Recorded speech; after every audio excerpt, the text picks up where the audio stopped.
Таза шайлоо, буларды шересиңерби? Так эле айтып бергилечи. Жок, болбойт. Жок, болбойт. Мына бир акчасы мына. Уже 2 күндөн кийин, 3 күндөн кийин таратат. Акча таратат. Даярданып атчак.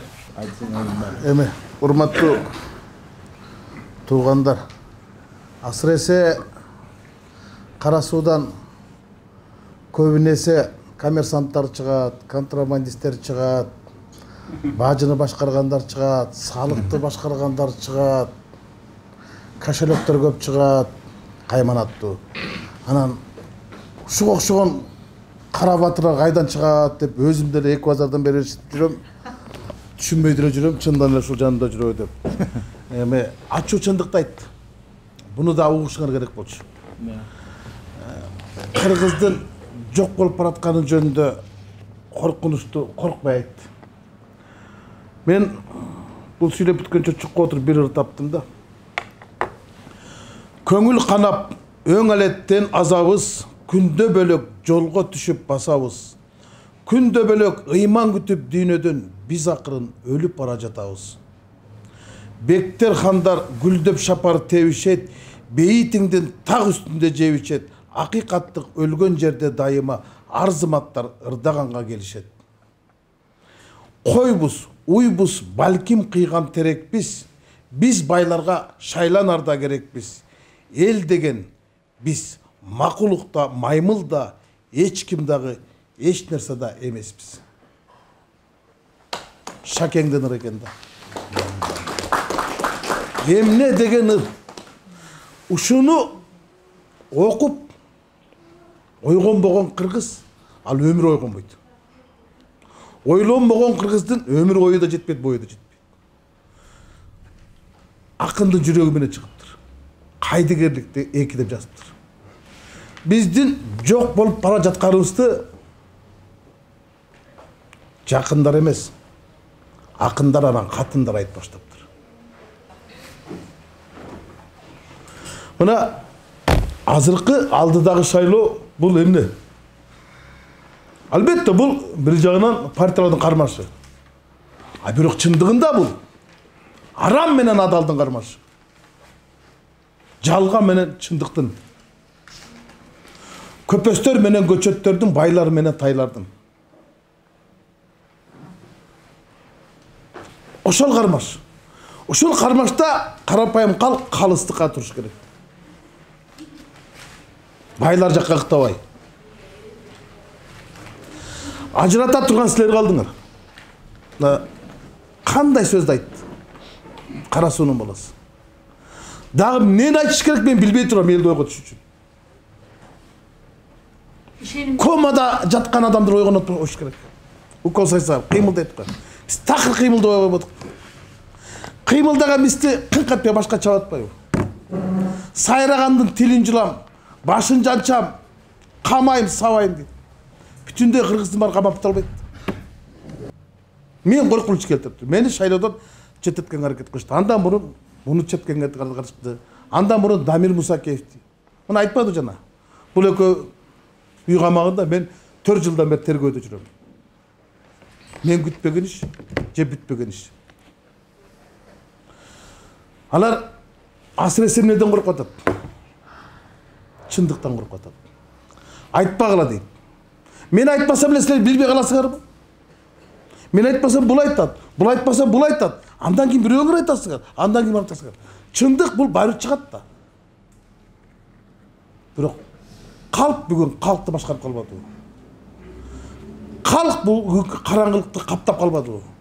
Калк ошол караңгылыктан чыга албай атат. Калк башын көтөрө албай атат. Кыргыз намысын таппай издеп атат. Ушул акыбалга келдик. Ушул акыбалга келдик. Анан менде ишеним чоң эле. Өнүгөбүз деген. Өлөбүз деген эмес, өсөбүз деген үмүт бар эле. Бирок үмүтүм былтыркы үмүт деген мабла менен кошо менин да үмүтүм өлдү. 1 жыл унчукпадым. Жана Дакаса дегендер чыккан, билесиңер да. Же жазган данеги жок, же жашаган дареги жок. Чыныгы дабдырлар ошолор да. Башка сөз жок аларга. Ошолор башкарып калды Кыргызды бүгүн. Ошолор коомдук пикирди түптөп калды. Кыргыздар муун китеп окучу эле, кино көрчү эле, телевизор көрүп, маалыматты гезиттер аркылуу алчу эле.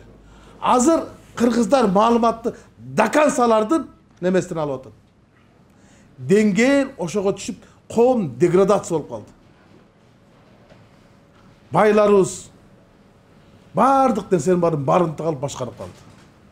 Интеллигенция өлдү. Өлдү.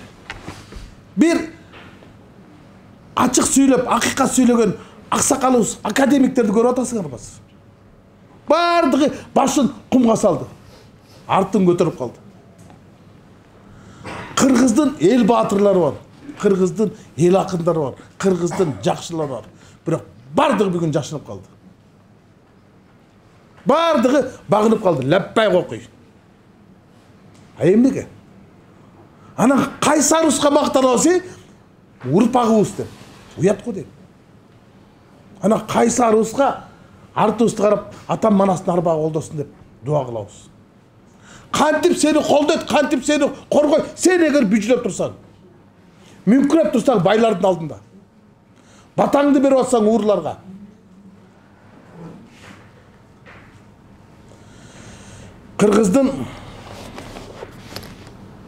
Кыргыз карыздан өлгөн эмес, намыстан өлгөн.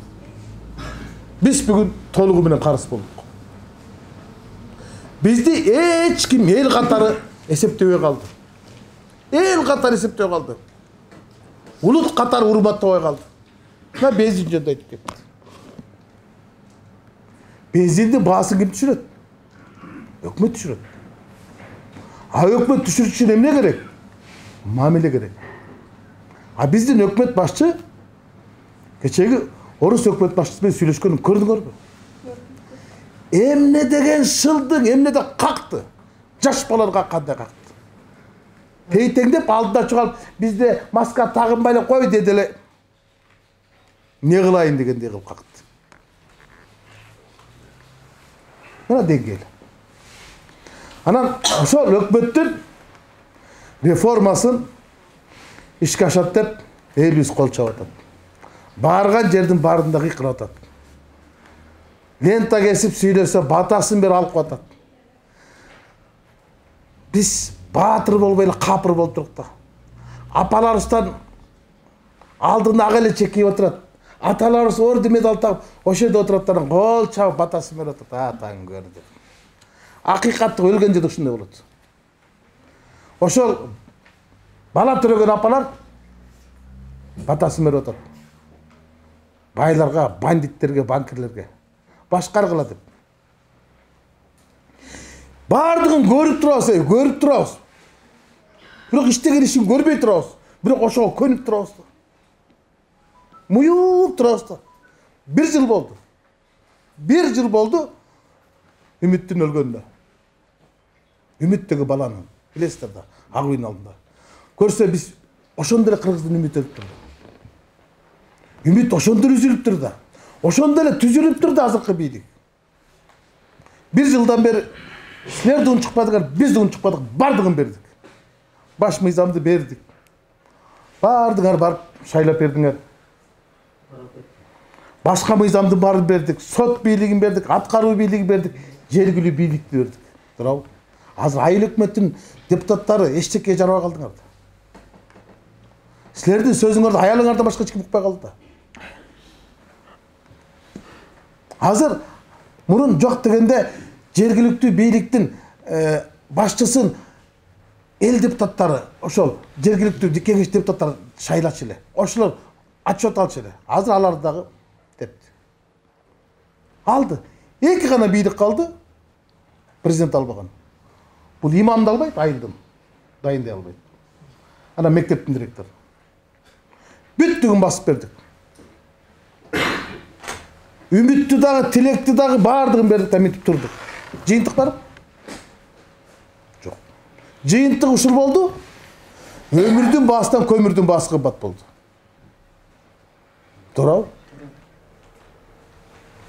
Анан ушундайга келгенде, эми силерде кайдыгер карабашыңар керек да, калк деле бир жолу өзүңөрдүн сөзүңөрдү айтышыңар керек да, мунтур жата бербей. Мага деле жашоо керек, буга деле жашоо керек, буга деле жашоо керек. Биз суракта жүрөбүз. А бирок ошентип коркуп жата берсек, өлүмдөн коркуп жата берсек, өмүрдөн эмнени тилейбиз биз? Келечек балдар эмне болот? Бардыңарда бала бар. Бардыңарда ниет тилек бар. Бардыңарда үмүт бар жакшы жашасак деген. Бардығын салып беріп отпайсыз ба? Ушу добуш менен. Анда элдин бийлиги келди. Мына эл кумтөрдү алып бердик деди. Кумтөрдүн пайдасы кимге көрдү деп айткылачы. Мына мен кумтөр боюнча мамлекеттик комиссия мүчөсүмүн. Мамлекеттиктеги макбар комиссия мүчөсүмүн. Мен эчтеке билбейм. А силер тем более эчтеке билбейсиздер. Канча алтын казылганын, канчасы сатылганын, канчасы катылганын эч ким билбейт. Сурасам секрет дейт. Элде эмнеге секрет ал? Элдин байлыгы болсо айт да мынча тонна алтын өндүрдүк, Англияга мынчасын саттык, буну мынчага бюджетке салдык, буну курулушка салдык, буну жолго салдык деп. Жок. Билбешиңер керек дейт. Анткени президенттик бийлик. Биз ушуну тандабадыкпы? Биз ушуну каалабадыкпы? Бүжүңдө барбадыкпы? Текебай туура айтканда. Көрөгөчтүк кылганда. Түркменстан бияк калат деген минт барасыңар деп. Ошентип барды го. Филармонияда өткөндө чоң чогулушта. Отурдук минтишип. Мындай көрүнүш кылган Түркменстанда. Бүжүрөгөн көрүнүш. Бир жыл өттү го. Мадубаров айтты го. Бир жылда төрөлгөн бала басат. 6 айда эмгектейт. 8 айында өсүп кетет. Витамин көп жеген бала. Буларды кайли баса алмак түгүл бутуна туруп эмгектей албай атпайбы? Артка кетип атпайсызбы? Күндөн күнгө. Анан ушундай кыйын кырдаалда Кудайдын да бугар ачып ушундай күн жылып турат да. Шайлоо 3 күн калды үгүттүн бүтөрүнө. Үгүт бүтөбү же үмүт бүтөбү бир Кудай билет. Бизде өтөбүз деген үмүт бар. Бирок бийлик бизди көргүсү келбейт. Мен Сосновкадан барганда биринчи элге суроо берип, мен 23 күндөн бери эл кыдырып жүрөм. Мен эле сурап атасың. Мен силерден сурайынчы дедим. Мына мен силерден да сурайынчы. Таза шайлоо болорду шересиңерби? Так эле айтып бергилечи. Жок, болбойт. Жок, болбойт. Таза шайлоо болбойт. Мен да силердей кыл ишенем. Мен ошону айтсам, сен неге минти элди бузуп атасың дейт. Эл мен бузуп атпайбы? Бийликтин партиябыз жок дейт бул шайлоодо. Биз бардыгына бирдей шарт түзүп бердик. Каалаганы кез дейт. Бийликтин талапкерлери, бийликтин партиясы жокпу, силер ошону көрдүңөр? Бийликтин партиясы жок экенин билип атасыңарбы? Билесиңер да кайсы партия менен келатканын. Эми биз бийликтин партиясы эмеспиз да. Жа Атамекен, жа бүтүн Кыргызстан дегендер. Бирок болбой эле биз тарыхтагыдай таза шайлоону камсыз кылабыз дейт. Тарыхта таза шайлоонун татымын ошол таткан. Азыркы бийлик башындагылар. 2010-жылы парламенттик шайлоо болгон баарыңар жакшы билесиңер. Атамбаев өкмөттүн башында туруп, өзүнүн кызматын өткөрүп берип, мына бардык ошол 2010 шайлоодо барганбыз, аптал. Мен баргам. Мен өтпөй калып, ошондо ушул экөө өткөн. Таза шайлоо ошондо болгон. Эгер таза эмес шайлоо кыла турган болсок, мен өтпөкмүн, алар өтмөк эмес болчу 2010. Азыр эми бүт байлардын бардыгын аймактарга салып, каймактардын баарын аймактарга салып, калганын партияга салып, капка шөген салып катып келатат да. Ал эле ушул мыйзам чыгаруу бийлиги калды. Буну да кала турган болсо, бизге окшогон ооз ачкандар, чындыкты айткандар талаада кала турган болсо, анда бүттү. Келечектин жаназасына туруп жүрсөк болот дарадан.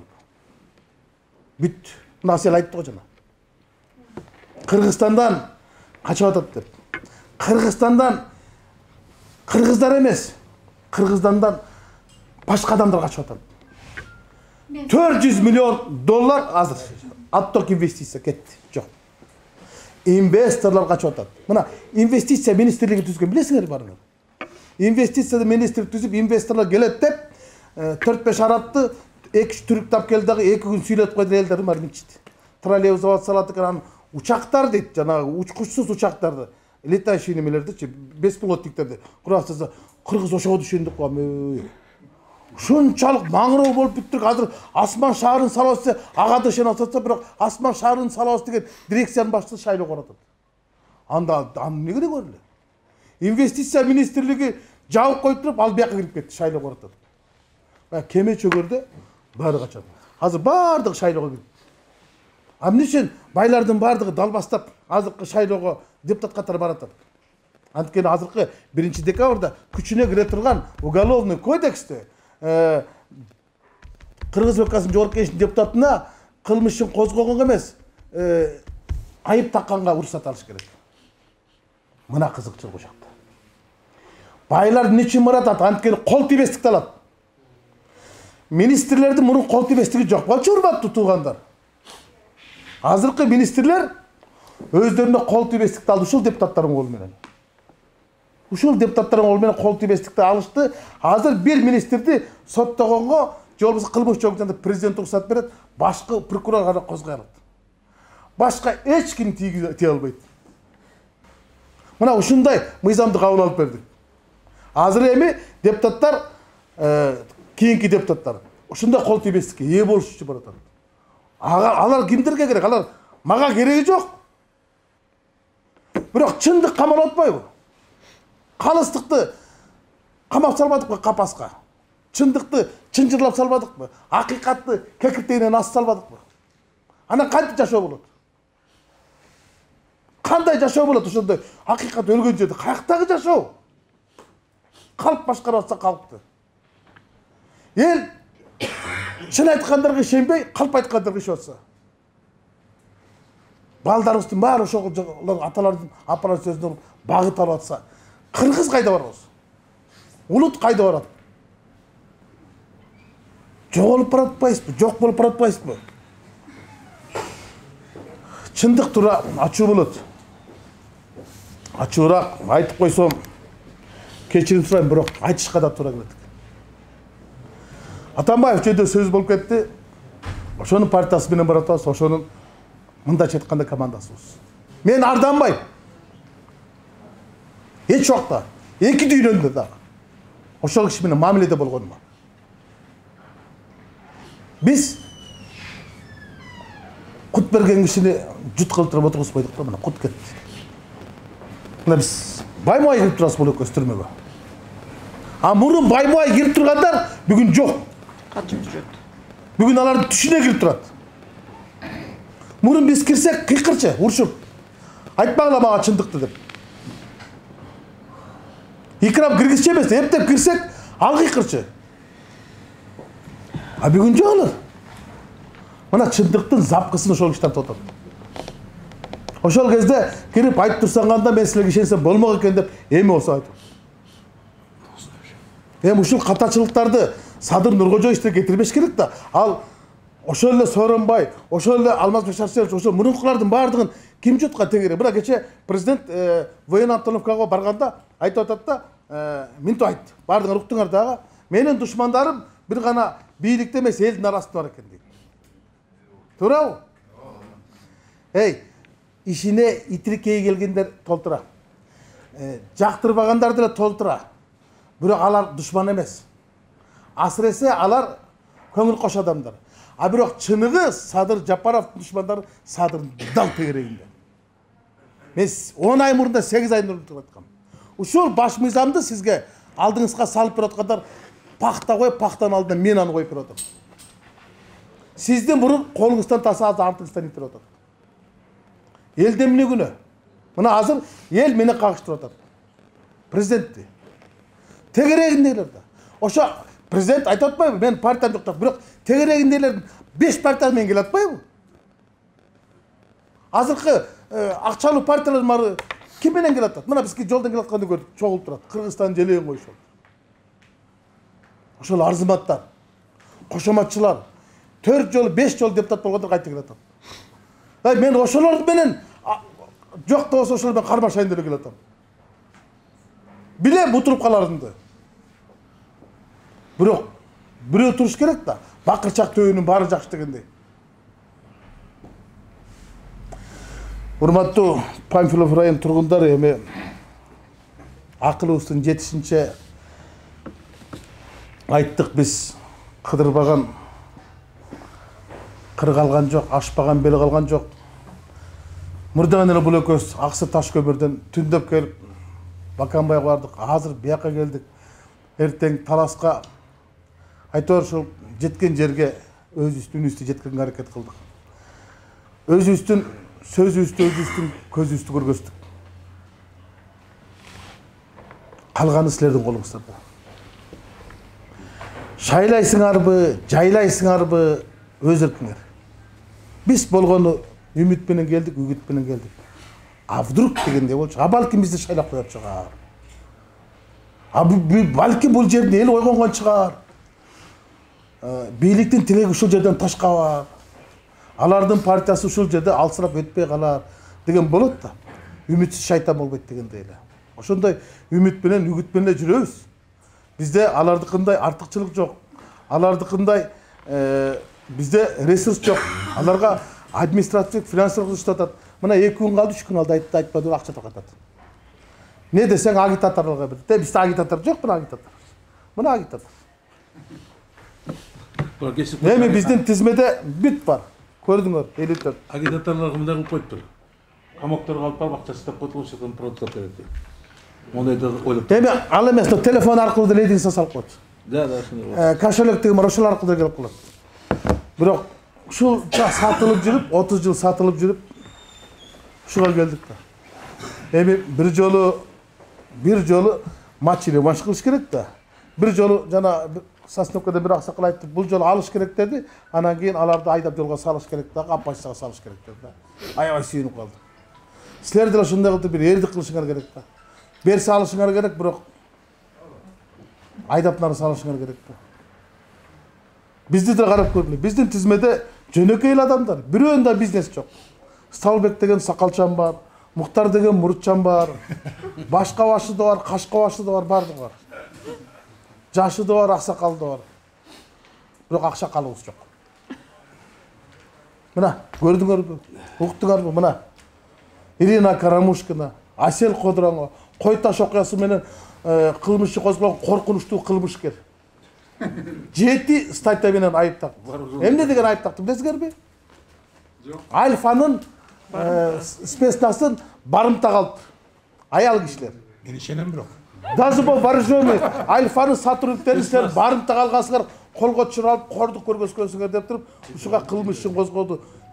Эң оор кылмышын козгоду. 319 статья менен 15 жылга кесилет бер жагы. Бул да коррупция 15 жылга кесилет. Бирок булар коркпой баратпайбы? Анан эл деле мындай үлгү болуш керек, күзгү болуш керек да. Анан биздин бир уран башкалардай жок, жанагы жол салабыз дегендер, булар кол салабыз дегендер. Мектеп салабыз дегендер, менчиктеп алабыз дегендер. Ушундай эле түшүнгүлө. Алар жөн эле мындай айтып эле баратат да, кылса кылбайт беле. Алар ошолор эле мынау биздин кесиптештер азыр дагы эртең 7 чакырылышка бара тургандар 9 премьердин башын жутtu. 2 президенттин, бирөөнү жолго салды, бирөөнү торго салды. Анан дагы баратат. А кыргыздын келечегин бүтөп салды. Эми ошолор дагы баратат да. Мен ошол коркунуч коркутат. Алар келгенде пайда жок. Ой, каратып туруп биз менен жашынакай кылып саламдашып чай ичип жүрөбүз. Анан добушка келгенде бүттү да. Өкмөт келгенде эле бүттү да, беле кызыл галстуктарды аппак көйнөктөрүн кийип келип алып мактап, сактап алгыл жатат. Эй, өткөрбөй коёк да мыйзамын. Эй, элди деле ойлоёк. Мүмкүнчүлүк берели, мүмкүнчүлүк. 30 жыл мүмкүнчүлүк берди.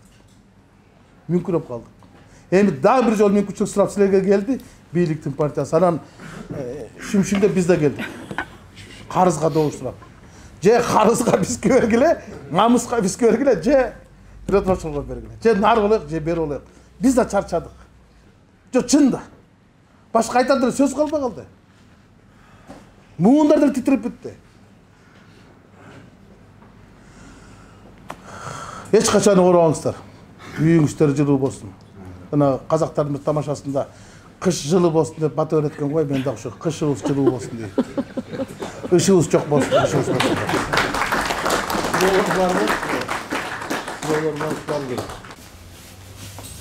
Мен танысаң да Капталактанмын, Алкулдун айылынанмын.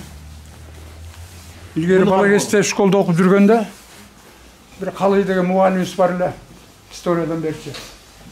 Ушундай сабак болгондо түн эле күнт коюп тып-тынч болуп каласың. Мына азыр Рыскелди сүйлөгөндөр ушундай болду.